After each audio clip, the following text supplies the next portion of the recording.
Wilson, por enquanto a gente vai por aqui. Deus abençoe o nosso coração, seja bem-vindo, bem-vinda, que alegria estarmos juntos. Eu profetizo o pastor Silas até 2026 com Extra G. Amém, igreja? Vou começar a separar umas roupas para ele lá em casa. É porque vai ser tanta bondade, tanta generosidade, meu pastor, que vai ser revertida em uma gordurinha santa. Meus amores, a gente começa hoje uma nova série de mensagens. Mais do que uma série, um movimento, um jeito de olhar para o Evangelho, um jeito de olhar para a vida comunitária, uma forma de ser gente e viver nesse mundo. Tove, tecendo uma cultura de bondade na cidade. Se você, porventura, desejar adquirir uma camisa dessa, que até o final do ano a gente vai viver umas aventuras juntos, você pode encomendar ali fora para você estar de camisa. Se não, não tem nenhum problema, mas seria muito legal a gente viver algumas aventuras que a gente vai viver, todo mundo assim, com essa camisa, gerando uma curiosidade. O que é Tove? Porque tem gente que pensa que é Tove, né? Não é Tove. Tove é torcida organizada do Vasco da Gama, mas não tem nada a ver com isso. Muito menos do Vitória, né? Torcida organizada do Vitória. Não é. É Tove. Mas a gente, para zelar do nosso bom baianês, Amarildo, pode chamar de Tove, que a gente entende, mas é Tove. O O, no hebraico, ele é fechado, fica assim um O de paulista, e ele tem um som duplicado, então é Tove. Então vamos tentar? Tove. Pronto.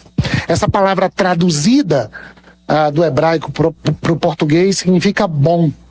Então toda vez que você ler na Bíblia, bom, bem, você vai lembrar que essas expressões, se fossem no hebraico, seria Tove. E tem também um livro. Nós presenteamos cada líder da igreja e alguns convidados numa reunião que tivemos sexta-feira retrasada, e eles ganharam um livro, e nós adquirimos um pouco mais de livros para disponibilizar para quem quer uma boa leitura, quem quer se apropriar um pouquinho mais de tudo que vamos estar vivendo. Então você também tem o livro ali. Eu encorajo a leitura, e mais do que encorajar, esse livro ser sugerido para uma igreja ler é um ato de coragem. É um ato de coragem.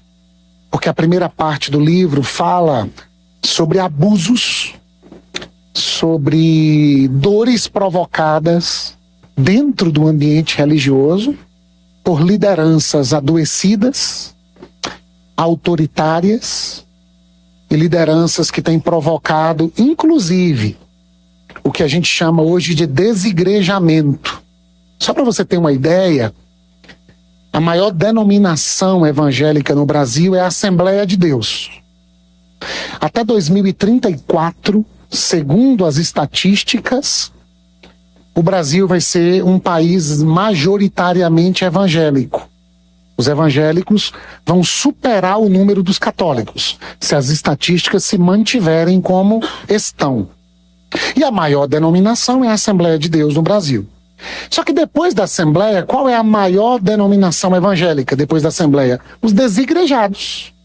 As pessoas que um dia fizeram parte da igreja e por 1 milhão de motivos elas deixaram de congregar. No passado, você lembra que se falava em católicos não praticantes. Aquelas pessoas que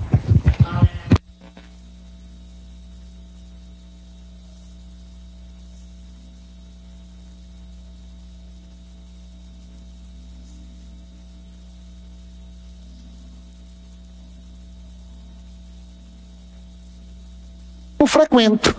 Eu sou católico, mas eu não pratico a fé católica em termos comunitários. Esse fenômeno, Wilson, agora é um fenômeno também evangélico. Aqueles cristãos chamados de cristãos sem fronteiras, cristãos sem comunidade. Religião, eu sou evangélico protestante. Igreja não frequento.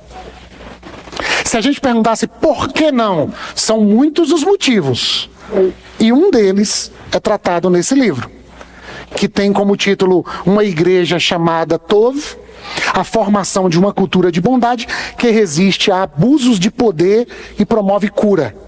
Então, só isso você já poderia ir para casa hoje pensando: eu estou num culto numa igreja evangélica que está começando um movimento a partir de uma leitura, e essa leitura é um confronto às nossas maldades, para que a gente viva a bondade de Deus. Se você lê o Salmo 23, quando o salmista diz: certamente que a bondade e a fidelidade, ou a bondade e o amor, ou a bondade e a misericórdia do Senhor nos seguirão todos. Deus corre atrás de nós através da sua bondade e do seu amor. Agora, imaginar que alguém vai para uma igreja que vai cantar sobre Cristo, pregar sobre Cristo, mas as relações são marcadas por maldade, é de doer o coração. Então, uma cultura de bondade também é uma cultura que resiste o mal. E o mal, às vezes, está travestido de coisas bonitas, ao ponto do texto bíblico falar que, às vezes, os malignos, eles se transfiguram em anjos de luz, para, quem sabe, enganar, fazer o mal, até mesmo aos escolhidos. Então, eu acho que tem um dom que a gente vai ter que descobrir durante essa peregrinação, estudando na Bíblia sobre bondade. Inclusive, a expressão tov, de bondade, bem como seus derivados, em toda a Escritura, vai aparecer mais de 700 vezes. Esse é um dos temas centrais da Bíblia. A Marildo pregou semana passada e nem sabia que nós estávamos iniciando esse movimento. E aí eu fui anotando, Marildo, os versos que você lia, e eu trouxe aqui para a gente ler juntos de novo, quantas vezes que a palavra bondade vai aparecendo. Bondade, bondade. Bondade como sinal veemente, tangível, palpável, encarnado na vida de alguém que diz andar com Deus. Então, sejam bem-vindos e bem-vindas a um tempo de bondade. Lembrando que ratificar, afirmar a bondade, de vez em quando é confrontar os males que em nós habitam. E o pastor Silas, orando pela família hoje, ele disse: livra-nos do mal, Senhor. Às vezes o mal que nós mesmos praticamos. Curioso, porque geralmente a gente acredita que o mal é o outro que faz. O outro é o mal. Nas palavras de Sartre, ele chega a dizer que pessoas de má fé culpam sempre os outros do seu insucesso, porque consideram o outro como o próprio diabo. Então, o outro é o mal, o outro é o adversário. E tudo de ruim que acontece comigo é culpa sua. E a culpa nunca é nossa. E se a culpa não é nossa, a gente não revisita a nossa interioridade como o salmista para dizer: sonda-me, Senhor, e vê se há em mim algum caminho mal. Se tov é bom, qual é a palavra hebraica para mal? É ra. Ra. Vamos testar para ver se a língua está presa? Ra. Então, tov é bom e bem. Ra é o mal. Queremos ser a comunidade de tov ou a comunidade de ra? Qual a gente quer ser? Tov. Então, fiquemos de pé mais uma vez, só para fazer um exercício. E a gente ir para o texto bíblico. E eu preciso da sua atenção redobrada hoje, que eu vou ler umas coisinhas hoje, tá? Ficou de pé? Faz um movimento tov aí, por favor. E pode sentar. Deus abençoe. Amém. Obrigado, Senhor. Que Ele fale conosco nesse tempo. Começo aqui o meu sermão. Gente, nossa igreja tem 11 anos e meio. E assim como eu disse para a liderança, 11 anos depois, eu continuo sonhando uma igreja. Nós somos um pouco desse sonho que não é meu E foi muito bom ver Ingrid hoje aqui entre nós, porque enquanto eu pensava no sonho, eu nunca esqueço, quando a nossa igreja estava ali no seu segundo mês de existência, nós fizemos um almoço na Madeireira Sudoeste, uma feijoada, especialmente no dia 1º de setembro de 2013. E no meio daquela fila para a feijoada, Ingrid e mais 2 irmãs muito amadas, Ariana e Flávia, conversavam na fila, até que eu me aproximei e elas disseram assim: nós tínhamos um sonho de igreja. A gente não sabia verbalizar, nominalizar, dizer como era, até que nasceu a nossa comunidade e era isso aqui que a gente sonhava. E nós tiramos uma foto, e eu guardo essa foto com muito carinho, de irmãs amadas, jovens mulheres sonhando uma comunidade. Mas eu me lembro também, pastor Silas, de uma ceia que tivemos lá na Madeireira Sudoeste. O pastor Silas pregou um sermão sobre Barnabé. E eu me lembro de uma irmã que fazia parte do louvor, e ao final ela pediu a palavra, e ela pegou o microfone, em prantos, em lágrimas, ela disse que nunca percamos essa essência, que a gente nunca perca esse jeito de ser comunidade. E o tempo passou e essa irmã não congrega mais. Essa irmã, uma querida, uma amada, de vez em quando a gente troca até mensagens, mas ela entraria nas estatísticas como uma desigrejada. Ela se diz evangélica. Ela manda para mim coisas bonitas do filho dela que ama Jesus e prega na internet, inclusive, mas ela não congrega. E aí eu fiquei pensando assim, algumas pessoas mantêm o sonho vivo. Outras pessoas, ainda que o sonho esteja vivo, é passível que estas tenham deixado de sonhar. E a sensação que eu tenho de nos aproximarmos dessa temática, do texto bíblico, e percebendo a igreja como um sinônimo no mundo da bondade de Deus, o primeiro desafio é continuar sonhando e construindo uma comunidade marcada pela bondade. O segundo é, quem sabe, denunciar o mal que de vez em quando obstacula a nossa visão, de modo que a gente perde a capacidade de sonhar e de enxergar o bem e o bom e de neles mergulhar. Falar sobre o bem é cultivar a esperança aqui dentro, mas é extrapolar essa esperança lá para fora, para que aqueles e aquelas que porventura deixaram de sonhar, possam sonhar de novo. Então eu queria bater nessa tecla que 11 anos depois eu continuo sonhando uma comunidade e agradecendo a Deus pelos pares, pelos líderes, pelas pessoas que a gente caminha, por cada membro, frequentador, cada visitante da nossa comunidade. Então eu leio Gênesis capítulo 1, verso 31, textinho muito curto, que diz assim: então Deus olhou para tudo que havia feito e viu que era muito bom. Vamos falar no hebraico? Era muito tov. Agora, Gênesis 2,18. O Senhor Deus disse: não é bom que o homem esteja sozinho. Farei alguém que o ajude e o complete. Deus cria, e tudo que ele vai criando, ele vai dizendo: é bom, é tov, é tov. Só que você vira a primeira página da criação para o capítulo 2, e agora ele olha para o que criou, e ele diz: não, o homem é bom, mas ficar sozinho não é bom, não é tov, que o homem fique só. Cada animalzinho criado tinha seu par, e Adão estava sozinho. E Deus disse: um ser humano sozinho não é bom. Isso é interessante porque quando você está em casa só, vai fazer uma viagem sozinho, foi caminhar na Olívia, hoje eu passei pela Olívia para ver os cachorros, está tendo uma caminhada, eu e João, meu filho, e aí você vai fazer aquela caminhada e alguém manda aquele zap: e aí, foi para a caminhada?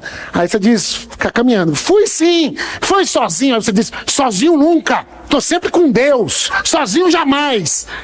Você pode até dizer que você com Deus não está só. Agora, se perguntasse o Zap para Deus, Deus, a Jeanne foi correr sem eu. Como é que ela tá? Aí Deus diria, ela tá só. E não é bom que ela esteja só. Então, peraí. Eu com Deus, eu digo que eu estou em dupla. Deus comigo diz que eu estou só? Pois é, foi Deus quem disse. Fazer o quê? E o Deus que olha para você só diz, não, não é bom não. Eu vou fazer alguém para colocar do lado. E eles dois, aí sim, vai ser muito bom. Vai ser muito bom, duas pessoas, uma comunidade, duas pessoas diferentes, juntas, vivendo em amor. Será que isso não é um sinal da família? Mas pensa um pouco mais adiante, será que isso não é um sinal da igreja?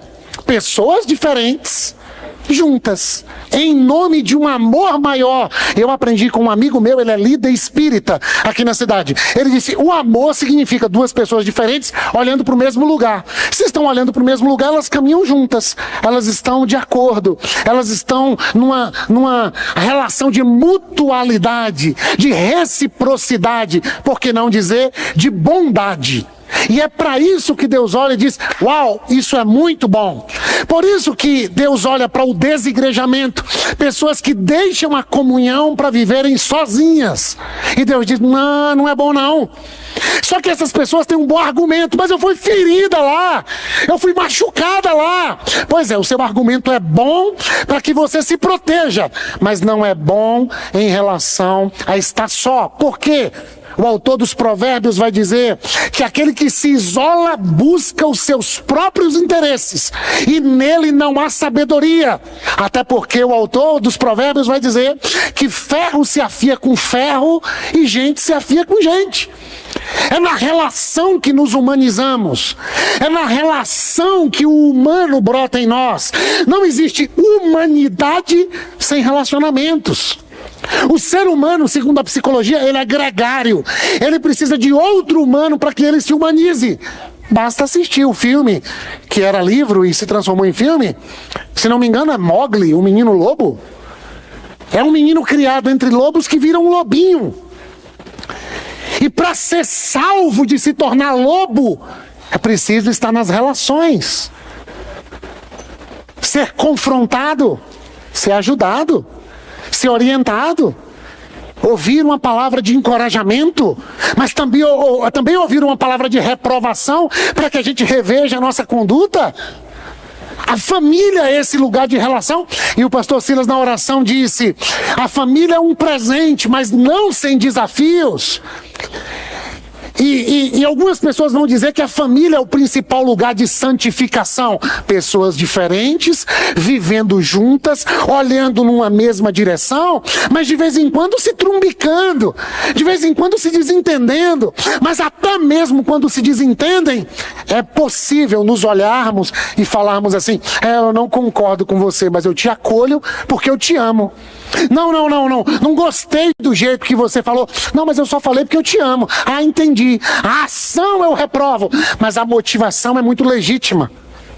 Não, o que eu queria era o melhor, embora parece que o melhor não foi feito.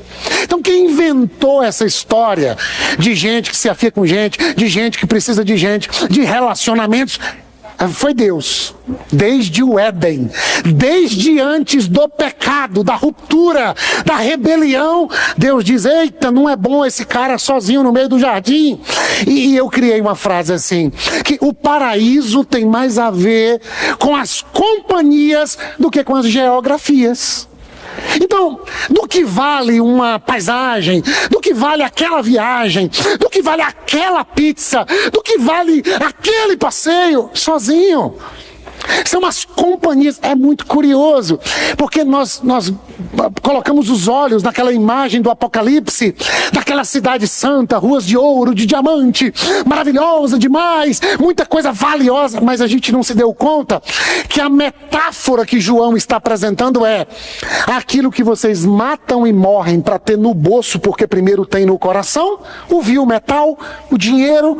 Vocês quebram relações em nome do dinheiro, Vocês abandonam a bondade uns com os outros em nome de Ra.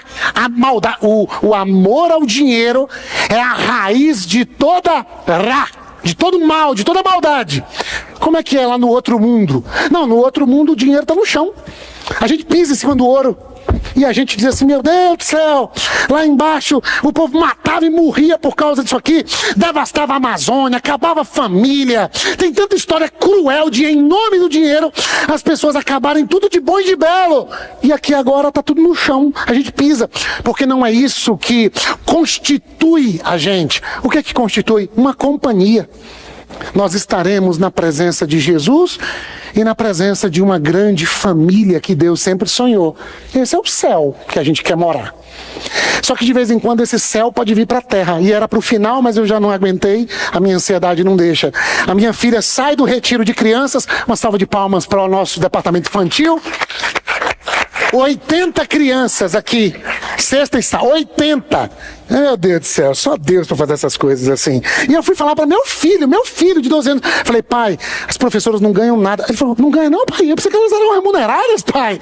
Falei, pai, pois é, a graça é esse negócio assim, pai. Escandaloso. Dedicando a vida para pastorear os nossos filhos. Aí minha filha vem de 4 anos, só passa só o sábado, e tira um cochilinho à tarde, e Tati supervisionando ali o cochilo. E Tati agora tá assistindo um negócio de dorama. Nunca vi uma mulher mais romântica da vida de um tempo pra cá. Tô precisando até de um biotônico Fontoura aí com emulsão de Scott pra dar uma sustância no velhinho aqui. Aí, Tati ali do ladinho e Maria Júlia começa a sonhar e falar. Lá em casa tem um sonambulismo na galera. E aí Julinha começa a dizer, mamãe, quero morar na igreja, quero morar na igreja, quero morar na igreja.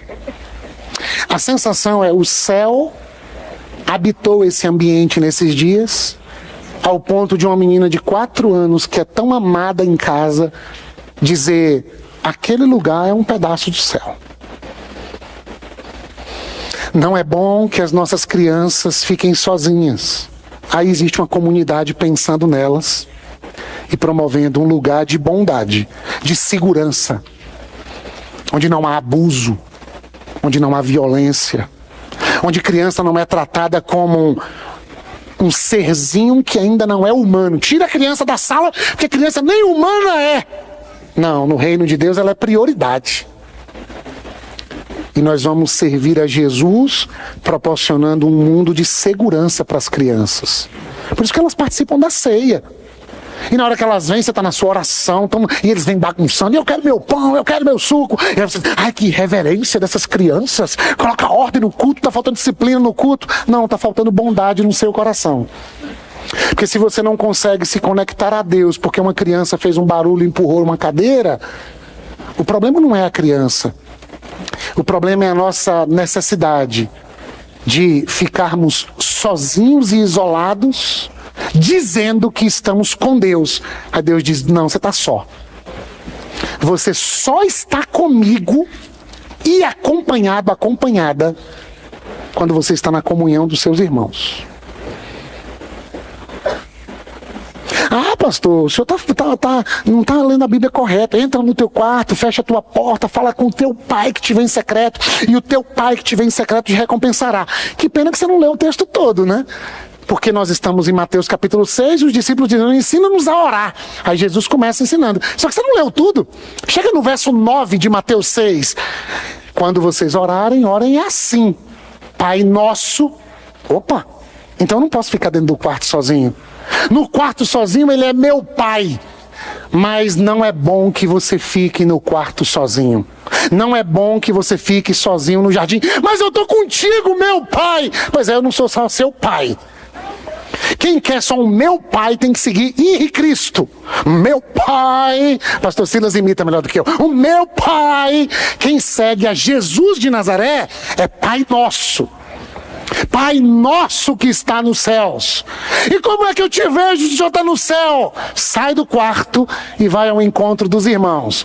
E daí eu encontrei o irmão. Pronto, agora reparte o pão. Porque o pão também é nosso. Eita lasqueira, lá vem esse negócio de bondade. É bondade. Pega o pão, reparte o pão, serve o irmão.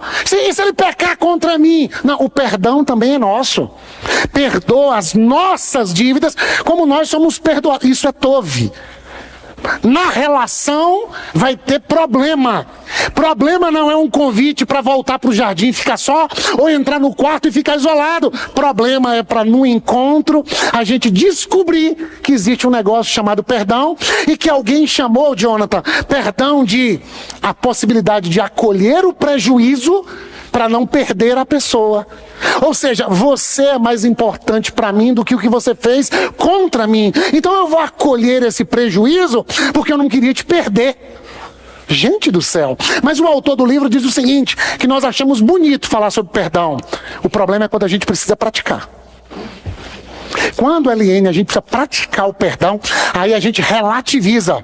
Como é que eu vou perdoar uma pessoa que fez isso 2 vezes? Pois é, 70 vezes 7 por dia, né? 490 vezes por dia. As misericórdias se renovam a cada manhã. Tem perdão de Deus para tudo que eu ainda vou fazer nesse dia. Misericórdia é quando Deus não nos pune conforme mereceríamos. Misericórdia. Eu não estou dando para você o castigo que você merecia. Misericórdia.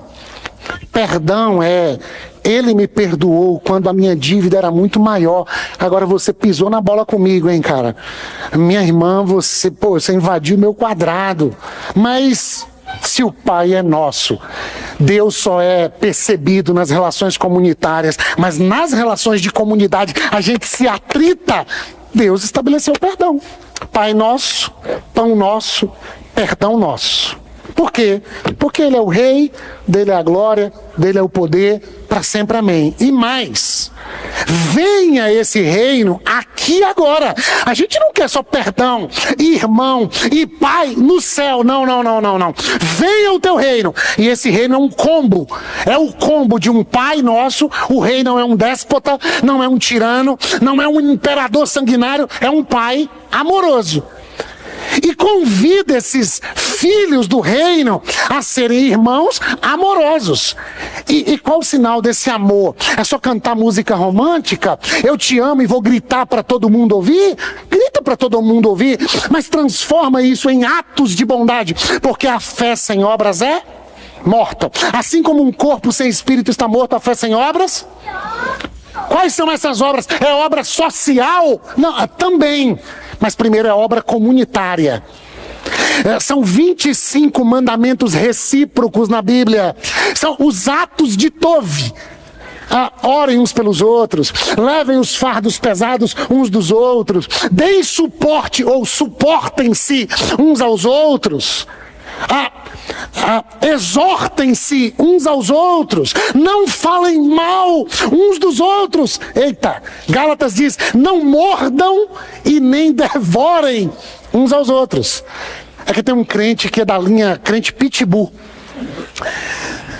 Eu não resisto a falar desse verso sem lembrar de um pastor, um falso profeta, não posso dar o nome dele, é um enganador de pessoas, mas essa música dele é interessante.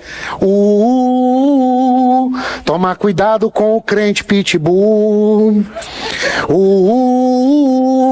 Pode colocar no louvor na próxima.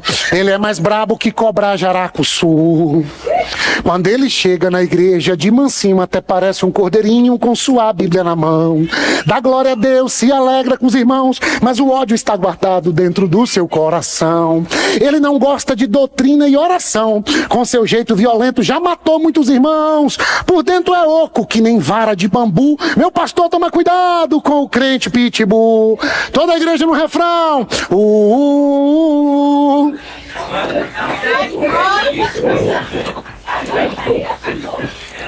Uma perguntinha só para o irmão não dormir assim. Você não é um desses não, né, irmão?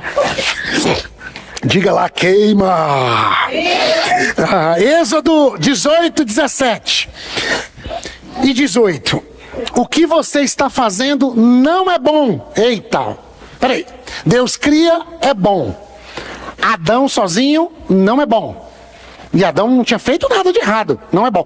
Só que agora é Moisés ouvindo o sogro dele, que não é assim um judeu, um discípulo do Deus de Israel, não, é pagão, é de outra experiência religiosa, Jetro.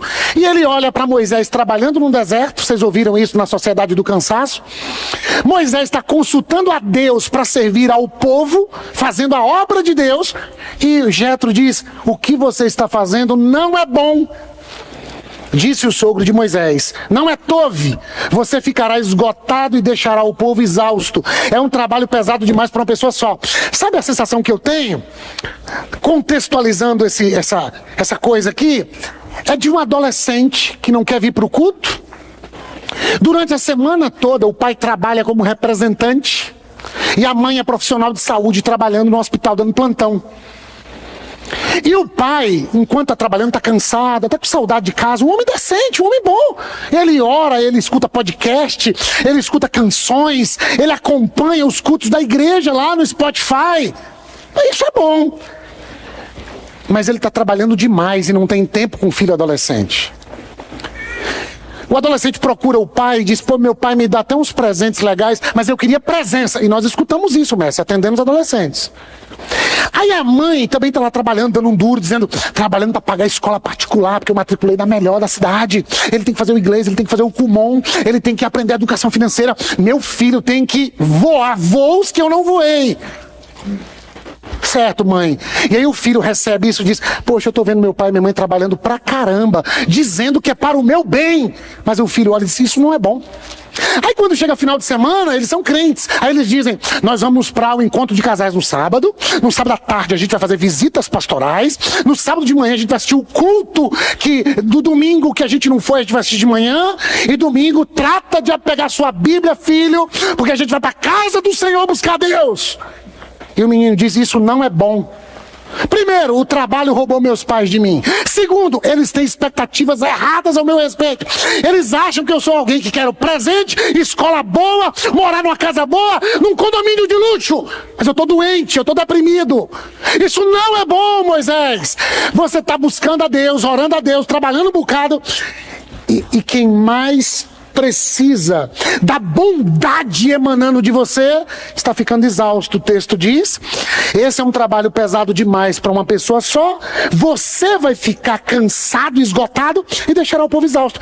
Percebe como é difícil discernir bondade e maldade? Para os pais nós somos direitos, honestos, nunca traí minha mulher, sempre fui fiel ao meu marido, buscamos a Deus, somos dizimistas fiéis na casa do Senhor, criamos o nosso filho na disciplina do Senhor. Não é bom, porque a gente não encontrou o caminho do afeto, o caminho do coração.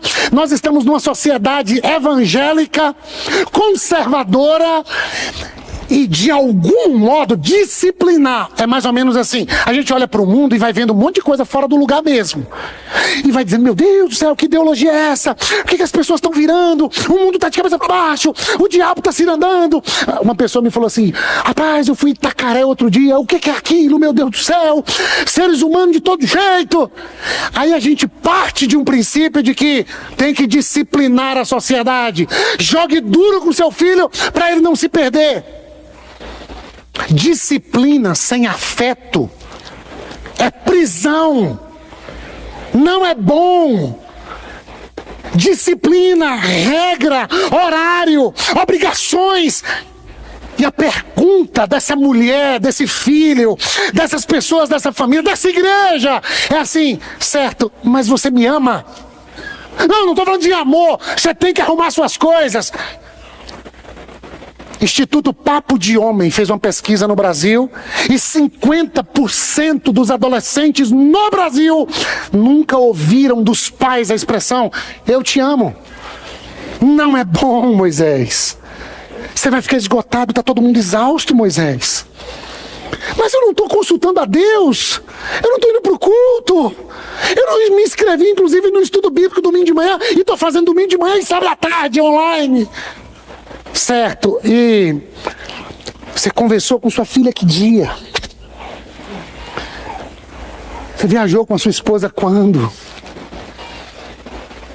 Você gastou um tempinho com um vizinho destilando bondade que dia? Está esgotado. O povo está exausto. Deixa no popular mais ou menos assim, ninguém te suporta mais, pai. Mãe, a senhora está insuportável, mãe. Marta, andas inquieta com muita coisa. Está fazendo tempestade num copo d'água. Levanta, vai pra igreja, tem que chegar no horário. Manu já vai começar a cantar. Manu agora está namorando, está mais inspirada. Louvado seja Deus, aleluia. Isso é Tove. Aleluia. Estende essa bênção, Senhor, sobre o teu povo, meu Pai. Ô, Cal, desculpa, filho. É só para deixar você vermelho mesmo e se sentir em casa. Então, eu estou quase terminando. Terminando a introdução, porque eu estou na primeira página, introdução, está escrito aqui. Na introdução, deixa eu ler a introdução. A igreja faz parte das boas novas de Jesus. A missão de Jesus não consistiu apenas em salvar indivíduos. Ele criou um povo, uma comunidade, uma instituição para fazer brilhar em todo o mundo e em todas as partes da sociedade humana sua luz, verdade, paz e bondade, que é perenes. Ele formou uma igreja e a tomou para si. Ela é sua noiva, seu corpo, seu povo, motivo pelo qual professamos no credo niceno. Pastor Silas uma hora explica esse negócio de credo. Que cremos em uma só igreja santa, católica, que significa universal, e apostólica. Palavras de uma pensadora chamada Tis Harrison. Se conhecemos o fato pleno do Cristo encarnado quando conhecemos sua igreja, só conhecemos o fato pleno do Cristo encarnado quando conhecemos sua igreja, porque a igreja é o corpo de Cristo e a vida da igreja como parte da própria vida de Cristo. Nas palavras de Dietrich Bonhoeffer, a igreja, Maurício, é Cristo existindo em comunidade. Onde está Jesus? No alto da Serra do Periperi? Também, mas especialmente na comunidade. E aí eu tenho um sonho. E eu fico sonhando, eu sei que não vou cumprir tudo, mas eu tenho um sonho da gente ter um culto aos pés do Cristo de Mário Cravo. Um ponto turístico, que daqui a uns dias vai virar um ponto de turismo religioso na nossa cidade. Eu nunca visitei, curiosamente. E uma igreja evangélica num ato de bondade, acolhendo quem ali vai visitar e cantando louvores. E oferecendo uma aguinha fresca para quem subiu a pé e é muito longe chegar lá. Eu acho que você nunca ouviu falar de que no 12 de outubro pessoas caminham quilômetros e mais quilômetros para a Aparecida do Norte. Eles fazem uma peregrinação para ir para o templo de Nossa Senhora Aparecida. E algumas poucas comunidades evangélicas montam estandes no meio do percurso, não é para dar folheto e dizer vem para a nossa igreja, é assim, a gente pode servir vocês um pouquinho, nós montamos aqui algumas camas, algumas macas, aceita uma massagenzinha nos pés, tem uma aguinha fresca para vocês, aceita uma barra de cereal, trouxe lá da Bahia, de tia Sônia, come aqui uma barrinha de cereal. Descansou um pouquinho, segue agora a sua peregrinação. E nós só quisemos ser um sinal da bondade de Deus no meio do caminho de vocês. Aí você diz assim, mas não pregou, né? Não pregou o Evangelho, Jesus. Eu acho muito curioso, porque se você dizer assim, eu queria te falar de Jesus, a pessoa fala, você acha que eu estou andando aqui por causa de quem? Ah, não, mas a gente sabe que tem umas diferenças. Tem.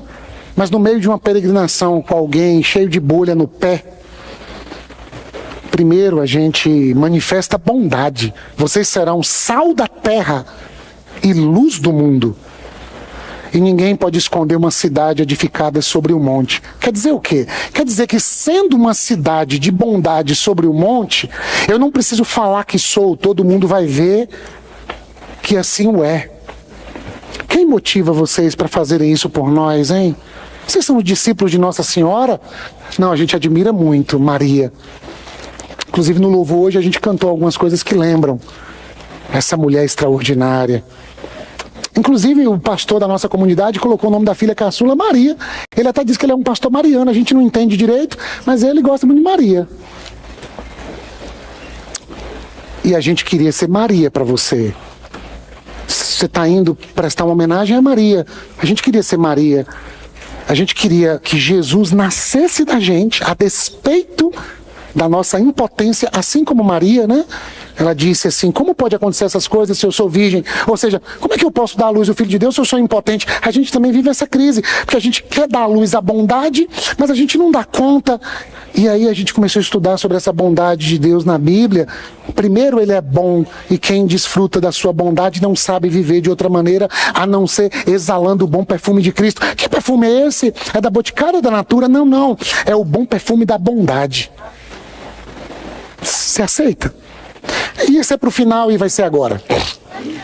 A gente teve a reunião de liderança e no domingo à tarde um irmão da nossa igreja, um querido da gente, nem precisava fazer isso, ele já é um sinal de bondade, mas ele vai no shopping comprar uns chocolates, não sei nem para quem, tá numa correria o bichinho, e ele sai com os chocolates e tá uma senhora na porta do shopping, eu acho que o Conquista Sul, fumando um cigarro e olhando assim desconsolada para o céu. Aí ele viu aquilo e disse: vou dar um chocolate para ela.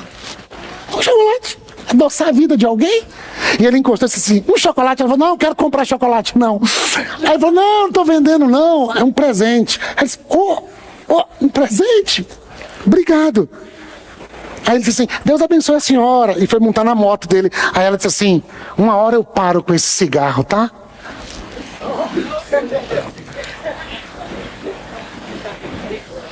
Mas qual é o discurso tóxico? E se você quisesse assim uma tradução melhor para Rá, é tóxico.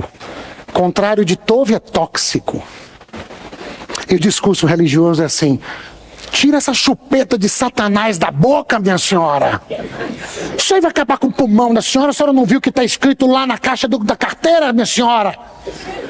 Isso é uma serpente do cão que a pessoa chupa. É assim, irmãos. Alguém diz que está apertado financeiramente, isso é o gafanhoto, migrador, consumidor, o capetador que está oprimindo sua vida. A gente tem receita para tudo. A pessoa fala: estou com uma tristeza, uma depressão. Ah, é porque você não foi no culto do desencapetamento total na minha igreja? Deixa o meu bispo e o meu apóstolo colocar a mão na sua cabeça. A pessoa fala: você é insuportável. De modo que um cara, um pensador ateu chamado Mark Twain, acho que é assim que fala o nome dele, ele disse: para aqueles que afirmam que eu... Meu Deus, isso é muito sério. Para aqueles que afirmam que eu vou para o inferno, me fazem um grande favor de não ter que ir para o mesmo lugar que eles vão.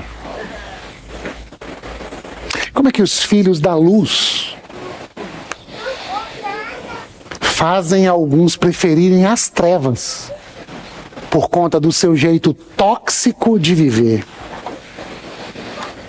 Onde está aquele povo generoso? Onde está aquele povo que Cristo aparece na sua voz, escuta atenta e afetiva? Que Cristo aparece nos atos de bondade ocultos. Tinha um irmão que estava entre nós todo final de ano. Ele chegava na portaria do condomínio que morava e dizia que era a relação de todos os porteiros. E preparava um envelope com um cartão e uma grana, dizendo: vocês serviram a gente o ano todo e eu queria ter um ato de bondade com vocês no final do ano, para que vejam as boas obras de vocês e glorifiquem o Pai de vocês que está nos céus. E você vai me ouvindo e vai dizendo: está muito humanista, está muito horizontal. Pois é, é por causa de uma fé que não se horizontaliza que a gente não crê mais na família, que a gente já não crê mais no romantismo e no cuidado, que a gente quer resolver tudo na bronca, que ninguém dá outra face, ninguém anda a segunda milha, que quem tem duas túnicas jamais pega a segunda e presenteia. O que a gente deve fazer, Jesus? João Batista, você está pregando que vai vir um novo rei, e o novo rei tem que fazer o quê? Pague salários dignos para quem trabalha com você. Se tiver roupa sobrando, dá uma roupa para quem precisa.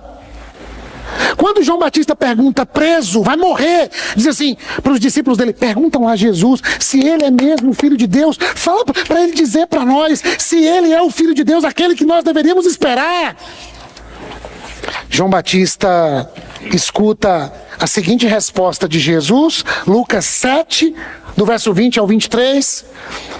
Na Bíblia, a mensagem. Pode colocar na tradução que que temos aí. Os homens apresentaram-se a Jesus e disseram: João, o Batista, nos enviou para perguntar: o Senhor é aquele que estávamos esperando? Ou teremos de esperar mais? Naquela hora Jesus curou muita gente de doenças, problemas e espíritos malignos e vários cegos. Depois deu a resposta: voltem e digam a João o que vocês acabaram de ver e ouvir. O evangelho não é um discurso apenas. O evangelho é palpável, é visto, é tangível. O reino entrou na dimensão dos homens e agora Deus é visto através da comunidade que é Cristo, existindo outra vez, agora de maneira coletiva. Os cegos veem, os paralíticos andam, os leprosos são purificados, os surdos ouvem, os mortos ressuscitam. Escuta o final: os marginalizados da terra, os pobres, ficam sabendo que Deus está do lado deles. É o que vocês estavam esperando? Então considerem-se muito abençoados. Deus está entre nós. Qual é a prova? Está aí. Gente sendo tocada pela bondade do céu na terra. Venha o teu reino, assim na terra como é feito no céu. Gentileza. Pode passar. Amor. Meu bem. Esperança. Filho, filha, a gente não vai no culto hoje de manhã, não. Lá tem muita bondade e eles estão lá tentando ser mais bondosos ainda. Tô vendo que você não está querendo muito ir, né, na igreja, filha. Papai queria te ouvir. Mamãe queria conversar com você. Mamãe está trabalhando muito, né, filha? Desculpa, mamãe. Mamãe se tornou viciada em trabalho. Mamãe às vezes encontra mais prazer no trabalho do que estar em comunhão com você. E aí eu justifico, filha, dizendo que é para te dar o melhor, mas na verdade é porque eu me viciei no trabalho. Mamãe está até doente, filha. O papai tem dificuldade de demonstrar afeto, filho. O papai vive correndo, trabalhando e comprando coisa, porque papai não recebeu isso do seu avô. Seu avô era aquele homem assim mais rude, aquele homem que tinha um coração bonito, mas seu avô nunca me disse eu te amo. E papai está tentando aprender, filho. E hoje papai parou tudo para tentar alcançar seu coração e, antes de exigir de você uma disciplina, ofertar um caminho do coração de papai, mostrar a ferida de papai, mas eu queria alcançar a sua também. Uma cultura de bondade, para que Deus olhe do céu e diga: Espírito Santo, Jesus, meu filho, olha o que aqueles meus filhos estão fazendo. Eu olhei para o jardim e vi que era bom. Tenho olhado para a cidade de conquista e a cidade igreja, e tem umas coisas lá que não são tão boas não. Mas eu estou percebendo que eles estão se dobrando ao meu filho e deixando o Espírito Santo cultivar neles o fruto do Espírito. Gálatas 5, 22. Que é amor, alegria, amabilidade, perdão, bondade, fidelidade, domínio próprio. Contra essas coisas não há lei. Efésios 5, verso 9. O fruto da luz é bom, consiste no que é bom, no que é tov. Parábola do semeador, a semente que caiu em boa terra, na terra tov. Que coração é esse? É o coração bom, disposto a ouvir e a obedecer. 1 João 2,9. Aquele que afirma estar nele, aquela que afirma estar nele, 1 João 2,6. 2,6. Deve andar assim como ele andou. Sim, João, você escreveu isso aí depois que ele morreu e ressuscitou. Como foi que ele andou? Basta ler Atos, gente, 10:38. Jesus foi ungido pelo Espírito Santo e ele andou por toda parte fazendo o bem, fazendo tov, fazendo o que é bom, o que é belo. E aí você talvez poderia perguntar, sim, Simvaldo, qual é o desembocar dessa série de mensagens? A gente ouviu falar aí que tem umas árvores para plantar, tem uma doação de sangue no final do mês, Semana Nacional do Doador de Sangue. Tem o pessoal do assentamento aí que a gente vai levar a capacitação para higiene bucal, um monte de presentinho que a gente conseguiu, e um monte de atividade. Não. Não é sobre isso ainda. É andar por toda parte, Fátima. Inclusive aqui entre nós. Eu tenho tanto para lhes falar, mas com palavras não sei dizer como é grande o coração touve por vocês. Então deixa eu terminar aqui.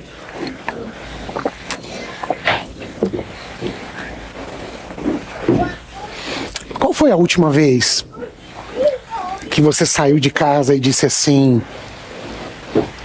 eu vou levar uma lembrancinha para o zelador da igreja, porque tanto cuidado, a gente nem o vê. E eu queria olhar para os invisíveis e dizer: isso é bom, viu, que você faz. Parabéns. Eu não te conhecia, mas eu queria te reconhecer. Qual foi a última vez que você veio para a celebração e você nem tem filho? O filho cresceu, já mora fora, e você olhou para aquelas salinhas coloridas e disse assim: ali as crianças vão, tem um professor voluntário com um auxiliar e eles estudam a lição, preparam a lição. Depois de uma semana toda de trabalho, porque alguns são professores durante a semana, aí no domingo vão lá e você batesse na porta e dizia assim: abre a porta, professora. Pois não, tô na aula aqui. Eu queria dizer diante dos alunos o quanto que a sua vida é preciosa. Às vezes o pessoal está lá na celebração e eles ouvem quem canta, ouvem quem prega, de vez em quando até dizem: o som está alto, pregador hoje parece que perdeu a linha da mensagem, pregador hoje parece que não expôs bem o texto. Mas eu queria dizer que o Senhor viu o que vocês fazem, isso é bom. E eu queria entregar algo que sinalize isso para vocês. Porque se a gente não reconhece o que é bom, e até Deus reconhece e fala o que é bom, a gente deixa as pessoas na beira da tentação. Elas não fazem para serem reconhecidas. Mas se não são reconhecidas, a tentação diz: será que está valendo mesmo a pena? Eu encontrei uma diretora de uma escola e uma professora semana passada, e elas disseram: pastor, pelo amor de Deus, ore por nós. Foi o quê, tias? A gente não está dando conta dos pais dos alunos. Os alunos estão de boa. A gente não está dando conta dos pais. Quem é que reconhece o trabalho dessa gente que está plantando esperança? Quem é que entra no estúdio ali e diz: quem é que cuida desse som ali? Eu queria reconhecer você, parabéns. Ah, mas a glória é de Deus. A glória é de Deus. Quando Jesus cura as pessoas que precisam de cura, a glória é de Deus. Mas o benefício é para quem está com os pés no chão da vida. Quando Jesus transforma, multiplica pães ou transforma água em vinho, a glória é de Deus. Mas quem bebe o vinho é o pessoal. Parece que Jesus nem bebeu o bichinho. Na ceia ele reparte o pão e distribui o cálice e nem diz que ele comeu do pão. A glória é de Deus. Mas quem come o pão é Judas. Quem come o pão é João. Quem come o pão é Tiago. Abraçar esse pessoal da música e dizer assim: às vezes eu entro aqui deprimido, deprimida, machucado pela vida, e aí vocês começam a cantar e Deus invade-me com uma bondade, e eu queria de algum modo, não sei como, ser um instrumento de bondade. Aí nós ouvimos aqui alguém dizer: por que a gente não escreve cartas para os presidiários? A gente vai fazer, mas eu não quero ser membro de uma comunidade que consegue atravessar o Jordão, que consegue atravessar a Macedônia, são linguagens do texto bíblico, para alcançar aqueles inalcançáveis.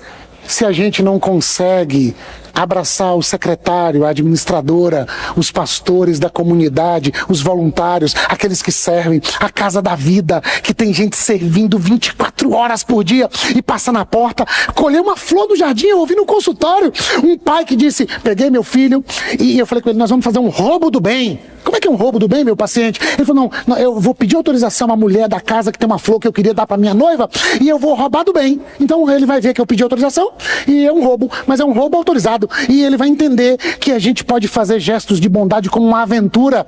E Jesus disse, Atos 20:35, que não há maior alegria do que a alegria de dar. Há maior alegria em dar do que receber. E a gente cobrindo o mundo com a bondade de Deus, de modo que as pessoas digam, o reino de Deus chegou. Só o reino de Deus é capaz de fazer alguém lembrar dos porteiros, abençoar quem está servindo na igreja, cuidar daqueles que cuidam, porque assim a gente mantém viva a chama da esperança. Mas eu não queria gerar culpa, porque você pode pensar, puxa, eu podia já ter pensado nisso, hoje eu não trouxe nada, queria fazer um presentinho para alguém. E agora eu termino com a última história, que foi um dos maiores cuidados de Deus para a minha vida, para minha casa, para minha esposa. A gente enfrenta um problema de saúde, vai para médico, volta, vem, vai. Eu recebo um convite para pregar em Goiânia. E aí eu entro ali na sala de Luísa rapidinho e gravo um áudio dizendo, pastorzão, acho que eu não vou poder ir. Minha esposa está aí com um diagnóstico inconcluso, chorando. E assim, tá difícil. Então, aí contei um pouco do que era. E em 30 segundos ele responde dizendo, cara, você pode até não vir, mas tem uma doutora aqui em Goiânia, uma referência na área no Brasil. Ela é presbiteriana e ela sempre se abre para cuidar de pessoas nessa condição. Lá vai o contato dela, diz que eu passei o contato, ela vai lhe atender. Se ela demorar de responder é porque ela está no plantão. Doutora Ivanice. Eu mando mensagem, ela me acolhe, mande os exames, mande tudo. E ela marca um horário e liga pra gente. Tairone e Liu chegam lá em casa com um ato de bondade, um café, presente de camisa do Flamengo pros meninos. Ô, presentão, abençoa contra o Atlético Mineiro hoje, meu pai. Aleluia. E aí, me entrega pros meninos, eu não posso participar daquela conversa. E aí, Márcio, a doutora não mudou medicação. A doutora não fez, entre aspas, nada de diferente. Mas um acolhimento, um tempo, um abraço na minha mulher. Quando termina aquela ligação, ela me lembrou no carro, amor, 15 dias sem sentir dor de cabeça. Mais de 15 sem ver minha esposa chorando, preocupada com um possível diagnóstico. Tem uma lesão lá, ninguém sabe o que é. Mas tem uma bondade por uma ligação telefônica que não muda, Paty, uma pessoa, muda uma família. Muda o ânimo de um homem que vai pregar sobre bondade. Muda o coração de um filho de 12, de 7, de 4, que nem sabia o que estava acontecendo. Mas João perguntou, pai, o que mamãe tem, pai?